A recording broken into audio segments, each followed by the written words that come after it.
So hello friends, আজকে আমাদের live টিউটোরিয়ালে আনাদার এপিসোড। আর হ্যাঁ, পরপর এপিসোডই এসছে, কারণ অনেকেই বলছিল যে এরকম এপিসোড আসলে ভালো হয়। আর লাস্ট যে এপিসোডটা ছিল সেটাও ড্রয়িং এপিসোড ছিল না, আজকেরটাও ড্রয়িং এপিসোড নয়। কিন্তু হ্যাঁ, ড্রয়িং এপিসোড খুব তাড়াতাড়ি আসবে, কারণ তোমরা দেখেইছো যে আমরা একটা সাবজেক্টিভ ওয়ার্কে কন্টিনিউ করছিলাম, তো তার জন্য।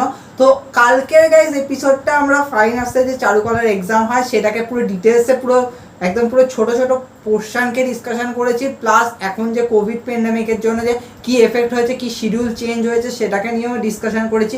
প্লাস আমরা বিএফ এর যে কলা ভবনের যে অ্যাডমিশন হয় সেটার যে পোর্টফোলিও সাবমিশন আর পোর্টফোলিওতে কীরকম ওয়ার্ক চুজ করা দরকার, অ্যাজ স্যারেদের থেকে আইডিয়াগুলোকে নিয়ে আমি অনেক কিছু ডেভেলপ ভেবে তো কালকের ভিডিওটা করেছিলাম। তো গাইস, কালকের ভিডিওর আমাদের লাস্ট যে কনক্লুশনটা এসে ঠিক হয়েছিল সেটা হচ্ছে যে অ্যাজ ইন্টারভিউতে কীরকম কোয়েশ্চেন আসতে পারে। তো বেসিক্যালি আমরা ইন্টারভিউয়ের কোয়েশ্চেন নিয়ে অনেক কিছু বলেও ছিলাম, যেমন ধরো আমি একটা কোয়েশ্চেন করেও ছিলাম যে what is the difference between drawing and sketch. তো এরকম গাইস খুব সিম্পল একটা কোয়েশ্চেন, স্যাররা জানতে চায় যে তোমাদের মধ্যে কি কনসেপ্ট রয়েছে। তো আজকে গাইস আমি সেরকমই একটা ইন্টারভিউ বেসড 5টা কোয়েশ্চেন তোমাদেরকে আমি দেবো, আর এই কোয়েশ্চেনটা তোমরাও ভাবো যে তোমরাও কিরকম অ্যান্সার দেবে, আর আমিও এর অ্যান্সার দেবো। স্বাভাবিক ব্যাপার, অ্যান্সার না দিলে তোমরাই বা আইডিয়া পাবে কি করে। তো 5টা কোয়েশ্চেন, এই 5টা কোয়েশ্চেন অ্যাজ এ ইন্টারভিউতে আস করে থাকে। এই ইন্টারভিউটা হতে পারে জব ইন্টারভিউ, হতে পারে বিএফএ, বিডেস, এনআইডি, যে কোনো ইন্টারভিউয়ের ক্ষেত্রে। তো এই 5টা কোয়েশ্চেন কিন্তু খুবই ইম্পর্টেন্ট। তো গাইস, তার আগে ইন্টারভিউয়ের আগেই বলে দিই, যদি কোনো জব ইন্টারভিউও হয়ে থাকে কখনোই ভাববে না যে তোমার সামনের জনের নলেজই নেই ড্রয়িং কি বা ড্রয়িংয়ের মধ্যে কি করা হয় না বলে। সবসময় এই ব্যাপারটা নিজের মধ্যে রাখবে যে আমাকে কিন্তু ভালো মতো থ্রো করতে হবে, আমার অ্যান্সারকে ভালো মতো ভেবে কনসেপ্টে আইডিয়া নিয়ে কিন্তু থ্রো করতে হবে। কারণ সামনের জন কিন্তু যখন তোমাকে আস্ক করছে সে কিন্তু লট অফ স্টুডেন্টকে কিন্তু কোয়েশ্চেন করেছে, তার কাছে কিন্তু তোমার মতো হয়তো হাজারো স্টুডেন্ট সামনে এসেছে যারা হয়তো নিজের অ্যাক্টিভিটি ড্রয়িং বলেছে। তাই জন্য কখনো ভাববে না যে সামনের জন কিচ্ছু জানে না, মূর্খ। তাই জন্য আমাদের ইন্টারভিউর ফার্স্টেই ডিসকাশন করি। তো প্রথমেই তো ধরো তোমাকে তো নর্মালি সব ইন্টারভিউ জব হোক বা আদার জায়গা, সেখানে আস্ক করে যে তোমার এক্সট্রা ক্যারিকুলাম অ্যাক্টিভিটিটা কি।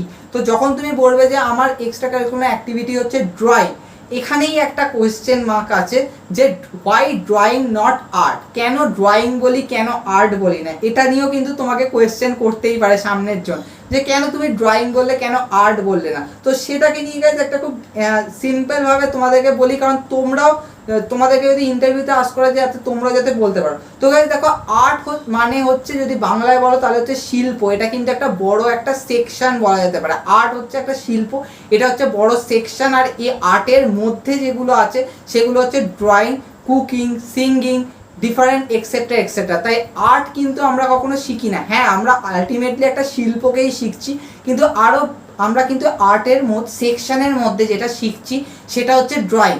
আর্টের মধ্যে কিন্তু কুকিং হয়, সিঙ্গিং হয়, ডান্সিংও হয়, আমরা কিন্তু ড্রয়িং শিখছি। তাই জন্য সবসময় বলবে যে আমার অ্যাক্টিভিটি হচ্ছে ড্রয়িং, নট আর্ট।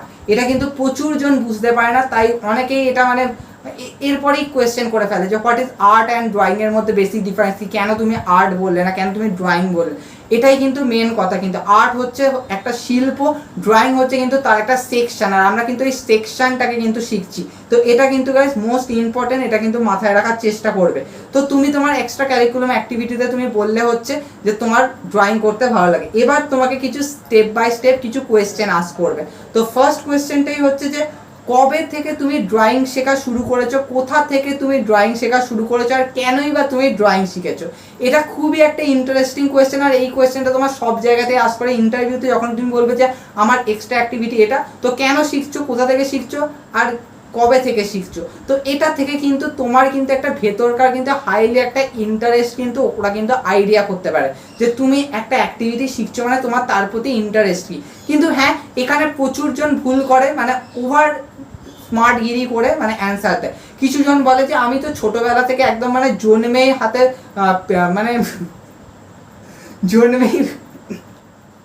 জন্মেই ব্রাশ ধরেছি, জন্মেই পেন্সিল ধরেছি, একদম জন্মেই সব হয়ে গেছে, আমাকে আর কিছু করতেই হয়নি, আমি খাওয়া দাওয়া কথা বলার আগেই পেন্সিল পেন ধরে নিই। অনেকে কিন্তু এরকম স্টুপিড টাইপ কথাও বলে।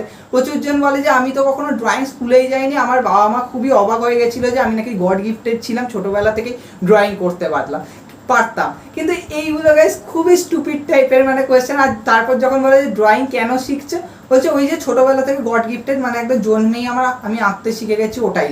তো এইরকম গাইস স্টুপিড অ্যান্সার কখনো দেবে না। তো আমি একটা তোমাকে অ্যান্সার অ্যাজ আমি নিজের মানে নিজের এক্সপিরিয়েন্স থেকে আমি অ্যান্সারটা দিয়েছি যে আমার বাবা মার ছোটোবেলা থেকে ইচ্ছে ছিল যে পড়াশোনা ছাড়াও আদার অ্যাক্টিভিটিতে আমাকে ইন্টারেস্ট আনবে, তাই জন্য আমাকে ড্রয়িংয়ে ভর্তি করায়। আর ড্রয়িংয়ে খরচাও কম থাকে, তাই জন্য ড্রয়িংয়ে ভর্তি করিয়েছিল। আর করিয়েছিল হচ্ছে 5 বছর বয়সে আমার পাড়ার ছোটোখাটো একটা ড্রয়িং স্কুলে। আর ধীরে ধীরে আমার সেটার প্রতি ইন্টারেস্ট জাগে, আর আজকে আমার ধীরে ধীরে ড্রয়িংয়ের প্রতি আরও বেশি অ্যাট্রাকশান বাড়ে, আর আমি এটা করতে আরও বেশি আগ্রহী হয়ে উঠি। তো এইরকম যদি তুমি অ্যান্সার দাও, খুবই সিম্পলভাবে অ্যান্সারটা দিয়েছি, আর অ্যান্সারটার মধ্যে দিয়ে তোমার এই জিনিসটাও শো হয় যে তোমার ফ্যামিলি তোমার অ্যাক্টিভিটির ওপর কিন্তু একটা ইন্টারেস্ট রয়েছে, ফ্যামিলির সাপোর্ট আছে। এইটা কিন্তু প্রচুর ভালো কিন্তু একটা এফেক্ট করে। আর হ্যাঁ, 5 বছর থেকে ড্রয়িং শিখছো এটা না বলার তো কিছুই নেই, কারণ প্রচুর জনই আছে আর 5 বছর থেকে ড্রয়িং শুধু শেখেই না, ফাইন আর্টসের এক্সামও দেয়। আমি লাস্ট ভিডিও লাইভ টিউটোরিয়ালেই এটা বলেছিলাম। এরপরে গাইস তোমাকে হয়তো কোনো সিম্পল কোয়েশ্চেন করতে পারে, যেমন আমি অলরেডি বললাম যে difference between drawing and art, difference between sketch and composition, water colour, oil painting, pencil শেডিংয়ে তুমি কি মেটেরিয়াল ইউজ করো সেটা নিয়ে আস করে। অনেক সময় জিজ্ঞেস করতে পারে যে অয়েল পেন্টিংয়ে যে তেলটা যে পাত্রে রাখা হয় তাকে কি বলে, তাকে ডিপার বলে। ক্যানভাসকে যে স্ট্যান্ডে রাখা হয় তাকে ইজেল বলে। অয়েল পেন্টিংয়ের জন্য কোন ব্রাশ ইউজ করা হয়, ফ্ল্যাট না রাউন্ড ব্রাশ, সবসময় বলবে ফ্ল্যাট ব্রাশ। ফ্ল্যাট ব্রাশের কি হাতল বড় হয় না ছোট, সবসময় বলবে হাতল বড় হয়। নর্মালি ওটা হবে যে অয়েল পেন্টিংয়ের হাতল বড় হয় কি ছোট হয়, বলবে হাতল বড় হয়। তারপর হয়তো কোয়েশ্চেন করবে যে অয়েল পেন্টিংয়ের জন্য কোন অয়েল ব্যবহার করা হয়, লিনসিড অয়েল। টারপিন তেল কেন ব্যবহার করা হয়, দ্রুত কালারকে শোকানোর জন্য, ড্রাই করার জন্য। ওয়াটার কালারে এরকম ছোট ছোট হয়তো টপিক নিয়ে ডিসকাশন করে, তাই জন্য আমি মানে এগুলো অনেক মানে কোয়েশ্চেন আসে, মানে যদি ভাবতে থাকি তাহলে 100-200 কোয়েশ্চেন, 100-200 না কিন্তু তাও কোয়েশ্চেন প্রচুর চলে আসে। কিন্তু এই আইডিয়াগুলো কিন্তু তুমি ইজিলি পেয়ে যাবে যখন তুমি কাজটা করার প্রতি ইন্টারেস্ট থাকবে। ড্রয়িং স্কুলে তোমার স্যারকেও আস করতে পারো, বা তোমার যদি মনে হয় যে না আমি আমার মাথায় হঠাৎ কোনো কোয়েশ্চেন এসেছে তো দাদাকে আস করবো, তো আমাকে আস করতে পারো, আমিও তোমাকে অ্যান্সার দেবো। কিন্তু এখন ওই মুহূর্তে মানে আমি তাও বললাম যেগুলো যেগুলো আমার মাথায় এসেছে আমি তোমাদেরকে শেয়ার করলাম। তার সাথে সাথে কিছু ফরেন আর্টিস্ট, কিছু ইন্ডিয়ান আর্টিস্টের নাম আস করে এবং তাদের কিছু কাজের নাম আস করে। তো সিম্পল তুমি একটা চার্ট বানিয়ে রাখতে পারো যে 2-3টে ফরেন আর্টিস্ট বা আর ইন্ডিয়ান আর্টিস্ট, যেমন ইন্ডিয়ান আর্টিস্টের মধ্যে জামিন রায় আছে, অবনীন্দ্রনাথ ঠাকুর আছে, খিদিন্দ্রনাথ মজুমদার আছে, প্রচুর আছে। ফরেন আর্টিস্টের মধ্যে আছে পল সাজেন আছে, রাফায়েল আছে, লিওনার্দো দা ভিঞ্চি আছে, মাইকেল অ্যাঞ্জেলো আছে। প্রচুর আর্টিস্টদের তুমি এরকম নাম লিস্ট করে তাদের কিছু ওয়ার্কের নাম কিন্তু লিখে রাখতে পারো, খুব হেল্প হবে। আর হ্যাঁ, মুখস্থ করতে এত টাফ কিছু নেই, মুখস্থ কিন্তু ইজিলি হয়ে যাবে। এরপরে গাইস যে কোয়েশ্চেনটা আছে সেটা খুব ইন্টারেস্টিং, সেটা হচ্ছে তুমি কীরকম ছবি আঁকতে পছন্দ করো এবং কেন আঁকতে পছন্দ করো। এটার অ্যান্সার গাইস প্রচুর জন উল্টো পাল্টা দেয়। ফার্স্ট উল্টো পাল্টা অ্যান্সার হচ্ছে যে অনেকে ভেবে ফেলে বোধহয় যে এর মানে pencil shading, water colour, oil painting, acrylic, other ম্যানারকে বোঝানো হচ্ছে বা মিডিয়ামকে বোঝানো হচ্ছে। এটা একদমই ভুল।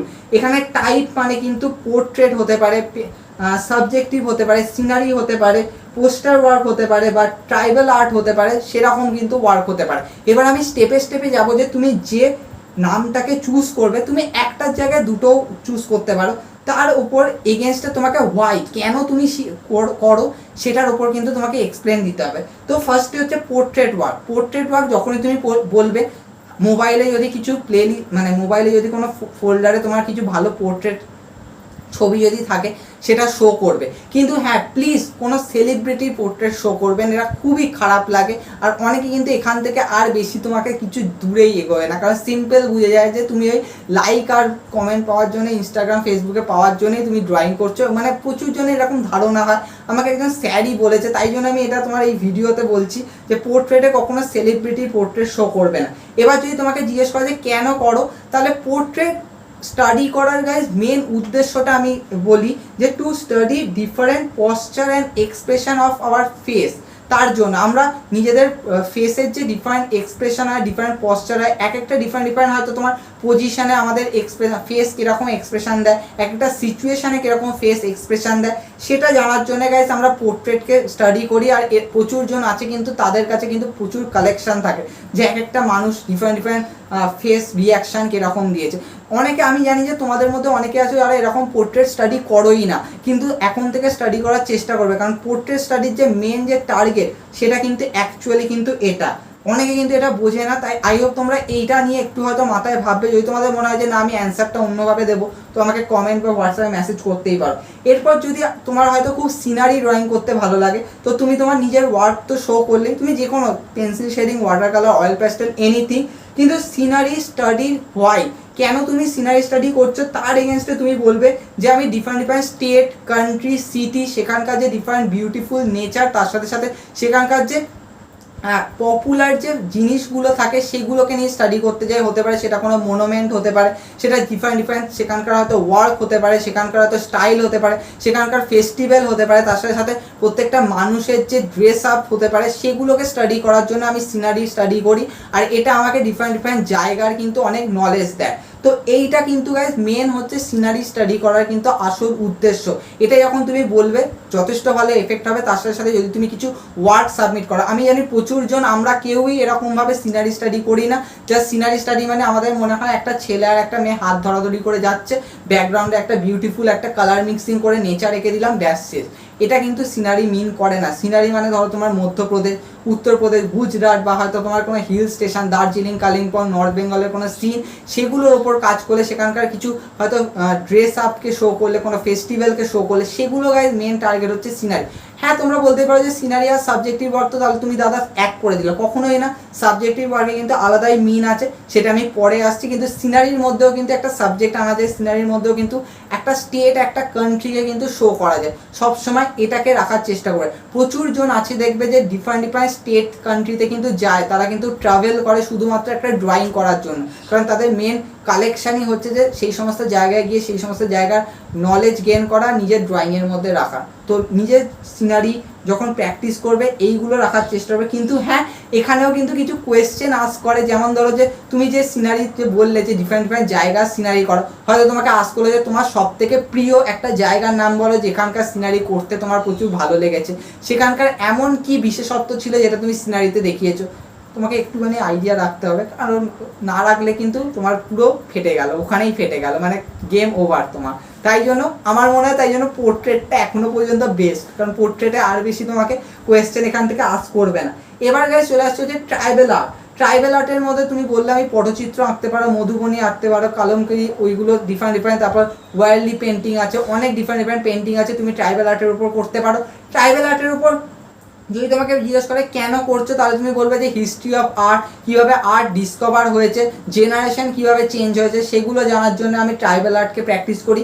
এখানেও কিন্তু তোমাকে কোয়েশ্চেন করতে পারে যে কিছু ট্রাইবেল আর্টের এক্সাম্পল দাও, সেই ট্রাইবেল আর্টগুলো কোন কোন সিটি, মানে কোন কোন জায়গায় হতো, সেইগুলো এক্সপ্লেন দাও।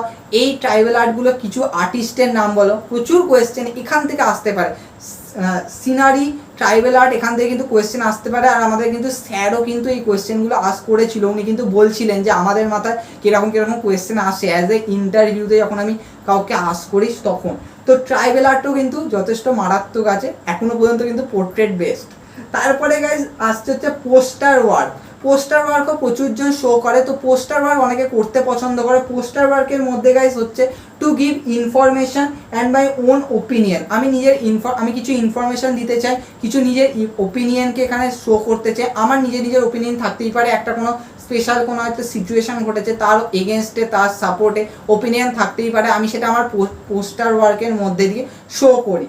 কিন্তু হ্যাঁ, যখন তুমি পোস্টার ওয়ার্ক শো করবে, কখনোই গাছ লাগাও, প্রাণ বাঁচাও, এরকম সিম্পল টপিকে কিন্তু পোস্টার করবে না। পোস্টারের জন্য কিন্তু মারাত্মক টপিক তোমাকে পিক করতে হবে।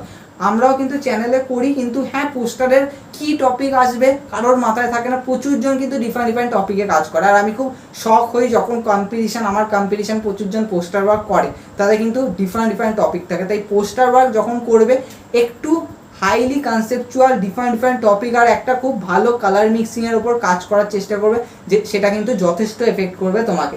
কিন্তু হ্যাঁ, পোস্টার ওয়ার্কের মধ্যেও তোমাকে হয়তো কোয়েশ্চেন আস্ক করতে পারে যে এটাকে এক্সপ্লেন করো, তুমি এর মধ্যে দিয়ে কী মেসেজ দিতে চেয়েছো। তো তুমি যারা ড্রয়িং করে তারা কিন্তু ইজিলি এক্সপ্লেন করতে পারে, দেয়ার নো ডাউট। তো এই পোস্টার ওয়ার্ক আমার মনে হয় অতটাও হার্ড নয়। আর সব শেষে আসছে হচ্ছে সাবজেক্টিভ ড্রয়িং। তুমি বলবে আমি সাবজেক্টিভ ড্রয়িং প্র্যাকটিস করি কারণ আমি ডিফারেন্ট ডিফারেন্ট সিন আমার চোখের সামনে যা ঘটছে, আমি হয়তো রাস্তায় বেরোচ্ছি, আমি হয়তো ডিফারেন্ট ডিফারেন্ট সিন দেখতে পাচ্ছি, সেইগুলোকে আমার ক্যানভাসে তুলে ধরা, আমার পেজে তুলে ধরা, সেটার দ্বারাই আমি নিজের একটা কালেকশন তৈরি করি, তাই জন্য আমি সাবজেক্টিভ ড্রয়িং করি। এটা একটা খুবই ভালো একটা অ্যাপ্রোচ, তুমি এখান দিয়ে বোঝাতে পারো। তার সাথে সাথে ওরা হয়তো কোনো কোয়েশ্চেন করতেও পারে, নাও করতে পারে, তবে সাবজেক্টিভ ড্রয়িংয়ের উপর কোনো তেমন কোয়েশ্চেন আসে না। সিম্পল হয়তো আসতে পারে যে এই সাবজেক্টের মধ্যে তুমি কি এক্সপ্লেন করতে চাইছো, তুমি কি সোশ্যাল মেসেজ দিতে চাইছো, তুমি ইজিলি বলতে পারবে, কারণ তুমি যখন ড্রয়িংটা করেছো একটু আইডিয়া। আমি এই জন্য সবসময় বলি যে যখন কোনো ড্রয়িং করবে তার একটা আইডিয়া রাখার চেষ্টা করবে, তুমি তার মধ্যে দিয়ে কি এক্সপ্লেন করছো। তাই মাস্ট ইম্পর্টেন্ট হচ্ছে তোমার ড্রয়িংয়ের এক্সপ্লেনেশনের আইডিয়া রাখা। ট্রাইবাল আর্ট যখন করছো সেই ট্রাইবাল আর্টের সম্পর্কে আইডিয়া রাখা, মানে নলেজ রাখা, মানে সমস্ত দিকের ক্ষেত্রে নলেজ রাখাটা তোমার মাস্ট দরকার।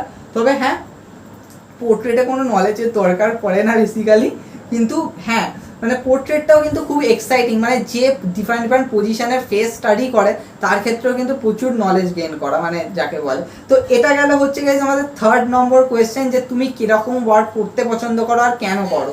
এরপরে গাইজ আমি 4th টপিকে আসবো। 4th টপিকটা আসার আগে গাইজ আমি বলে দিই যে এখানে কিন্তু কখনোই জিজ্ঞেস করবে না যে তুমি ফাইন আর্টসের এক্সাম দিয়েছো কি দাওনি, কারণ এটা কিন্তু তোমার সিবি, যেটা ক্যারিকুলাম ভেটা যাকে বলে, তো তাতে কিন্তু লেখা থাকে, আর ওরা কিন্তু ওটা পড়তে পড়তেই তোমাকে কোয়েশ্চেন আস্ক করে। তো ওরা দেখতে পায় যে এখানে এই পয়েন্টটা আছে, মানে তো আমি এরকে এই নিয়ে কোয়েশ্চেন করবো, তাই জন্য কখনোই জিজ্ঞেস করবে না যে তুমি ফাইন আর্টসে কোনো এক্সাম দিয়েছো কিনা বা তুমি এটা দিয়েছো কিনা। তুমি যদি দাওনি তো ওরা কিন্তু ওখানেই কিন্তু একটা মাইনাস পয়েন্ট তোমাকে তুলে ধরে। কেন তুলে ধরে সেটা আমি পরে আসছি। এরপরের গাইজ কোয়েশ্চেনটা হচ্ছে যে তুমি কেন, যদি এটা ধরো তুমি বিএফএ অ্যাডমিশনের ইন্টারভিউ দিচ্ছ, তাহলে তোমাকে এখানে কোয়েশ্চেন করবে যে তুমি কেন বিএফএতে অ্যাডমিশন নিতে চাইছো। এটা খুবই একটা ইন্টারেস্টিং কোয়েশ্চেন। তো এই কোয়েশ্চেনটার অ্যান্সার প্রচুর জন কিচ্ছু দিতে পারে না, মানে অনেকে ভাবে বোধহয় যে হ্যাঁ পড়াশোনা করতে হবে তো আমি ড্রয়িংয়ের উপর পড়াশোনা করব। তো দেখো এর অ্যান্সার আমি যেরকমভাবে দেবো এটা যথেষ্ট যুক্তিসম্পন্ন আমার মনে হয়, আর স্যারেরও মনে হয়েছে। যে দেখো আমি বলবো যে আমি ছোটোবেলা থেকে ড্রয়িংয়ে আমার বাবা মা ভর্তি করে দিয়েছিল, আর ধীরে ধীরে আমি সেটার উপর ইন্টারেস্ট পাই। আর যখন আমি ফাইন আর্টসের চারুকলার এক্সাম দিই আর সেটাকে কমপ্লিট করি, এর মধ্যে দিয়েও তুমি বুঝিয়ে দিচ্ছ কিন্তু যে তুমি এক্সাম কমপ্লিট করেছো, এটা যখন কমপ্লিট করি আমার থিওরির প্রতি আরও বেশি নলেজ আসে। নর্মালি আমি ড্রয়িং করতে তো ইন্টারেস্টেড, কিন্তু যখন আমি থিওরিগুলোর আইডিয়া পাই তখন আমার আরও বেশি নলেজ গেইন করার প্রতি ইচ্ছা জাগে। তো তাই জন্য আমি বিএফএকে চুজ করেছি, কারণ আমি জানি যে বিএফএ থেকে আরও বেশি আইডিয়া গেইন করা যায়, আরও বেশি নলেজ ইমপ্রুভ করা যায়। তাই জন্য শুধুমাত্র আমার ড্রয়িং শেখাটাই মূল লক্ষ্য ছিল না, সেটাকে আইডিয়া করা, সেটাকে ডিসকভার করার আমার মূল লক্ষ্য, তাই জন্য আমি বিএফএ করছি। তো এটা গাইজ একটা কমপ্লিট এক্সপ্লেনেশন ইন্টারভিউ, তোমার যে কাউকে ইমপ্রেস করে দেবে, তাই জন্য এরকম অ্যান্সার দেওয়ার চেষ্টা করবে। এবার গাইজ ধরো তুমি কোনো মানে জবের ইন্টারভিউ দিতে গেছো আর তুমি সেখানে বলেছো যে তোমার অ্যাক্টিভিটি ড্রয়িং, কিন্তু তুমি বিএফএ করোনি। এটা হতেই পারে, যেমন আমার ক্ষেত্রে আমি এসে আমার কাউন্টার এক্সাম্পলই তুলে ধরছি যে বিএফএ করেনি। তো সেক্ষেত্রে তাকে যদি আস্ক করে যে তুমি ড্রয়িংয়ে এত ইন্টারেস্ট থাকা সত্ত্বেও তুমি কেন একটা বিএসসি বা বিএ বা বলতে পারো বিকম করছো, কেন তুমি বিএফএ করোনি, সেটা আস্ক করতেই পারে। কারণ দেখো ইন্টারভিউয়ের যে নেয় তারা জানতে চায় যে স্টুডেন্ট, মানে সেই সামনে ক্যান্ডিডেটকে ইনসাইডভাবে কিন্তু সে জানতে চায় যে কী ফল্ট ছিল, তার মধ্যে মাইন্ডে কী চলছিল সেটা নিয়ে কিন্তু আস্ক করে। তো এখানে গাইজ আমি যেরকম আমার অ্যান্সার আমি সেটাই তোমাদেরকে বলবো যে অ্যাজ আমি একজন মিডল ক্লাস ফ্যামিলি থেকে উঠে আসা, তো আমার দরকার ছিল একটা জব যাতে আমি আমার ফ্যামিলিকে রান করতে পারি।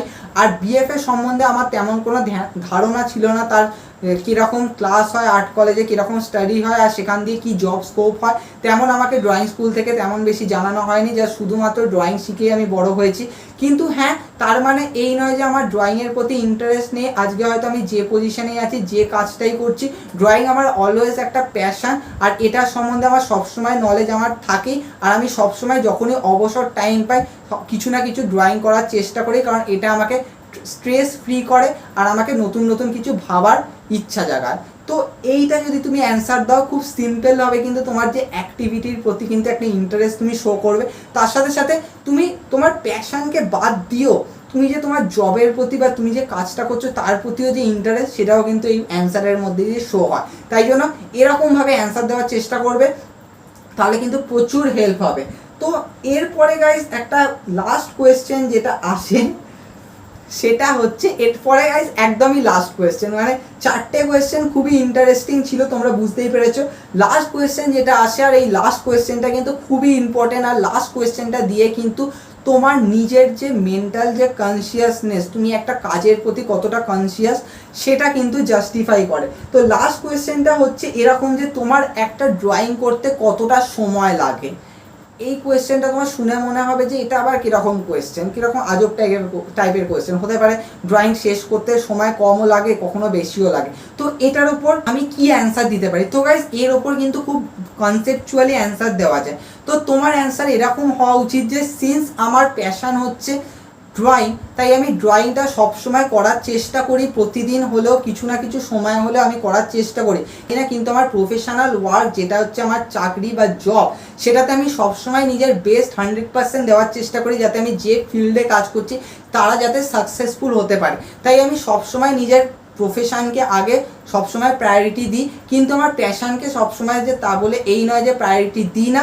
প্যাশান আমার সবসময় আসে, যতটা আমি টাইম নিজে কনজিউম করতে পারি অ্যাজ এ ফ্রি টাইম, ততটা আমি টাইম আমি নিজের প্যাশানকে দিই। আর আমি একটু একটু হলেও ড্রয়িং করার চেষ্টা করি প্রতিদিন। হ্যাঁ, একটা ড্রয়িং কমপ্লিট করতে হতে পারে প্রচুর সময় লাগতে পারে, হতে পারে একটা উইক লাগতে পারে, একটা মান্থ লাগতে পারে, কিন্তু যতক্ষণ না সেই ওয়ার্কটা কমপ্লিট হয় আমি সেই ওয়ার্কটা থেকে কখনো ফিরে আসি না, কারণ আমাকে এটা স্ট্রেস ফ্রি করে আর আমার কাজের প্রতি আরও বেশি ইন্টারেস্ট যোগায়। তো যদি তুমি এরকম অ্যান্সার দাও, এই অ্যান্সারটার মধ্যে দিয়ে এটাই বোঝাতে চাওয়া হচ্ছে যে তোমার প্যাশন ড্রয়িং, কিন্তু তুমি তা বলে প্রফেশনকেও তুমি ইকুয়ালি এফোর্ট দিচ্ছ, এমনকি তুমি প্রফেশনাল ওয়ার্ককেও কিন্তু বেশি এফোর্ট দিচ্ছ, কারণ তোমার প্রফেশনাল ওয়ার্কটা কিন্তু কোনো অফিস বা কোনো একটা ফিল্ডের সাথে জড়িত, তাই তোমাকে কিন্তু সেখানে বেস্ট ওয়ার্ক দিতে হবে যাতে তারা সাকসেস পায়। তো সবসময় তার মানে এই নয় যে তুমি তোমার প্যাশনকে ছেড়ে দেবে। তোমার একটা ড্রয়িং যতক্ষণ না কমপ্লিট না হচ্ছে ততক্ষণ তুমি সেটার ওপর কাজ করে যাবে। হতে পারে সেটা হয়তো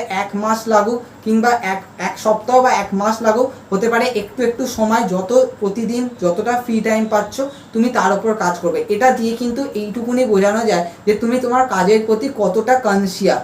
তো এরকম গাইজ কোয়েশ্চেন করে, আর এই 5টা কোয়েশ্চেন অ্যাজ এ একজন টিচার আমাকে পিক করে দিয়েছিল, আর আমি তাকে কিন্তু সেম এই অ্যান্সারটাই তাকে দিয়েছিলাম, আর সে বলেছিল যে ইটস ফাইন। তো তাই জন্য আমি তোমাদেরকে এই ভিডিও থ্রু দিয়ে শেয়ার করলাম। তোমরা নিজেরা জানাতে পারো যে তোমাদের কেমন লাগলো এই কোয়েশ্চেনগুলো দেখে, আর তোমাদের কি অ্যান্সার হতে পারে তোমাদের মধ্যে দিয়ে আমি জানতে চাই। তো এবার গাইজ কমপ্লিট ইন্টারভিউয়ের কোয়েশ্চেন তো হয়ে গেল। লাস্ট কোয়েশ্চেন তাদের হয়তো থাকে যে তোমার যদি কোনো কোয়েশ্চেন থাকে, তোমার এনি যদি ডাউট থাকে তাহলে তুমি আস্ক করতে পারো। তো তুমি সিম্পল একটা জিনিসই আস্ক করবে যে আমার সিভিতে অলমোস্ট যা কিছু আছে লেখা সেগুলো আমি কমপ্লিট এক্সপ্লেন করেছি। যদি আমার মোর এক্সপ্লেন করতে হয় বা আপনার যদি কোনো ফ্যাক্ট বা কোনো ডাউট থাকে তাহলে আপনি ঘুরিয়ে আমাকে কোয়েশ্চেন করবে, আমি আপনাকে কখনোই কোয়েশ্চেন করতে, আমি এটা বলতে চাইনি যে তুমি ওকে সামনে থেকে বলো যে আমি আপনাকে ঘুরিয়ে কোয়েশ্চেন করবো, এটা হতে পারে না। জাস্ট আমি তোমাকে বলছি যে তোমার কিন্তু কোনো রাইট নেই সামনের জনকে কোয়েশ্চেন করার, বাট তুমি এই কোয়েশ্চেন করার থ্রু দিয়ে তুমি বোঝাতে চাইছো যে আপনার যদি কোনো এক্সট্রা ডাউট থাকে আপনি আমাকে কোয়েশ্চেন করতে পারেন। তো দ্যাটস ইট, এটাই হচ্ছে একটা কমপ্লিট ইন্টারভিউ। আর তোমার ইন্টারভিউ কমপ্লিট হয়ে গেল, চাকরি পেলে কি পেলে না সেটা তোমার ব্যাপার আর সেটা তার ব্যাপার। কিন্তু হ্যাঁ, এই অ্যান্সারটা আমি একজন টিচারের সাথে বসেই ডিসকাশন করেছিলাম, তো আমার মনে হয়েছে যে হ্যাঁ তোমাদের সাথে শেয়ার করি। আর কালকের যে ভিডিওটা ছিল, কালকের ভিডিওতে একটা জায়গায় এসে আমি বলেছিলাম যে ইন্টারভিউতে কীরকম কোয়েশ্চেন করে সেটা নিয়ে আমি ডিসকাশন করব, তো তাই জন্য আজকের ভিডিওতে করেছি। আজকের ভিডিওতে আমি 5টা এরকম কোয়েশ্চেন নিয়ে ডিসকাশন করেছি। আর যখনই তুমি দেখো, তোমরা প্রত্যেকেই যারা আমাকে সাবস্ক্রাইব করেছো তার মানে তোমরা সবারই তোমাদের এক্সট্রা ক্যারিকুলাম অ্যাক্টিভিটি হচ্ছে ড্রয়িং। তো এই ড্রয়িং নিয়ে কী কী কোয়েশ্চেন হতে পারে সেগুলোকে নিয়ে ডিসকাশন করেছি। একটা তুমি জবে ইন্টারভিউ দিতে গেলে যখনই তুমি বলবে তোমার অ্যাক্টিভিটি ড্রয়িং, তা নিয়ে কী কোয়েশ্চেন আসতে পারে। হ্যাঁ, কোয়েশ্চেন আরও বাকিও আসবে, তোমার পড়াশোনা রিলেটেড কোয়েশ্চেন আসবে। আমি জাস্ট তোমাকে ড্রয়িং রিলেটেড কী কী কোয়েশ্চেন হয় সেগুলোকে নিয়ে ডিসকাশন করেছি। আই হোপ তোমাদের এই পুরো অ্যারেঞ্জমেন্টটা ভালো লেগেছে। এই অ্যারেঞ্জমেন্ট বলতে গেলে আমি যে কোয়েশ্চেনগুলোকে পিক করে তোমাদেরকে শো করে তোমাদেরকে তার অ্যান্সারগুলোকে থ্রো করে জাস্টিফাই দিয়েছি। আই হোপ তোমাদের ভালো লেগেছে। তোমরা নিজেরাও কিন্তু মাইন্ডে ভাবতে পারো যে আজকে যদি ইন ফিউচার আমাকে যদি কেউ আস্ক করে তাহলে আমি কি অ্যান্সার দেবো। এরপরে গাইজ আমি লাস্টে একটা জায়গায় আসি যে হ্যাঁ, তুমি কোনো ফাইন আর্টসের এক্সামই দাওনি, তাহলে তুমি কিভাবে একটা নিজের অ্যাক্টিভিটি ড্রয়িং নিয়ে এগোবে। তো দেখো শুরুতেই বলে দিই যে এখানে কিন্তু একটা নেগেটিভ মার্কিং চলে আসে, কারণ যখন তুমি ড্রয়িং করতে পছন্দ করো বলছো, তার মানে তুমি ড্রয়িংটা কীরকম, মানে ড্রয়িংয়ের প্রতি তোমার তাহলে ইন্টারেস্টই নেই, জাস্ট সিম্পল এমনি ভালো লাগে জাস্ট এরকম ড্রয়িং করা, এরকম কিন্তু কখনো অ্যাক্টিভিটি দিও না। যে অ্যাক্টিভিটিটা তোমার আছে সেটা প্রমিনেন্ট একদম 100% গেন করার চেষ্টা করো, নলেজ গেন রাখার চেষ্টা করো। তাই সবসময় ফাইন আর্টসের এক্সামগুলো দেওয়ার চেষ্টা করবে, 8th ইয়ার কমপ্লিট রাখার চেষ্টা করবে। হ্যাঁ, তখনই কোয়েশ্চেনটা আসে যে কেন বিএফএ করছো না, তো সেখানেও আমি অ্যান্সার দিয়েছি। তো এইগুলো যদি তুমি বলো না, খুব ইজিলি কিন্তু যে কেউ ইমপ্রেস হয়ে যাবে, আর সে বুঝবে যে তোমার কাজ কোনটা, তাও তুমি কোনটাতে ইন্টারেস্ট দাও, আর কেন তোমার এই ইন্টারেস্টটাও যথেষ্ট পরিমাণে তোমাকে মানে এফেক্ট করে, তোমাকে নলেজ গেন করায়। তো কমপ্লিট আমি ডিটেলসে আস করেছি, তাই আমি বলবো যে ফাইন আর্টসের এক্সামটা না দিলে কিন্তু ওটা একটা নেগেটিভ মানে একটা ফ্লো চলে আসে। কিন্তু তাই জন্য বলবো ফাইন আর্টসের এক্সাম দেওয়ার চেষ্টা করবে।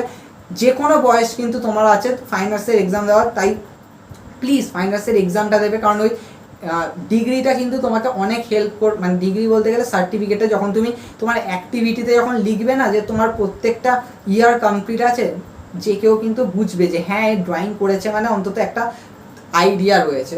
তারপরে তো সে কোয়েশ্চেন করে তো তোমাকে জাস্টিফাই করেই নেবে, নো ডাউট। কিন্তু তাও এটা সবসময় করার চেষ্টা করো। তো আই হোপ তোমাদের এই ওভারঅল টিউটোরিয়ালে এই এপিসোডটা ভালো লেগেছে। তো এই এপিসোডটা হতে পারে কোনো ড্রয়িং স্কুলে হয়তো কেউই কখনো বোঝাবে না, কিন্তু আমি তাও চেষ্টা করেছি ছোটো মতো করে, ছোটো না বোধহয় ভিডিও প্রচুর লেন্দি হয়েছে, এনিওয়ে আর তোমাদের ভালো লেগেছে তো এটা মাথায় রাখার চেষ্টা করো। আর নিজেরাও ভাবো যে তোমাদেরকে আজ করলে তোমরা কি অ্যান্সার দেবে।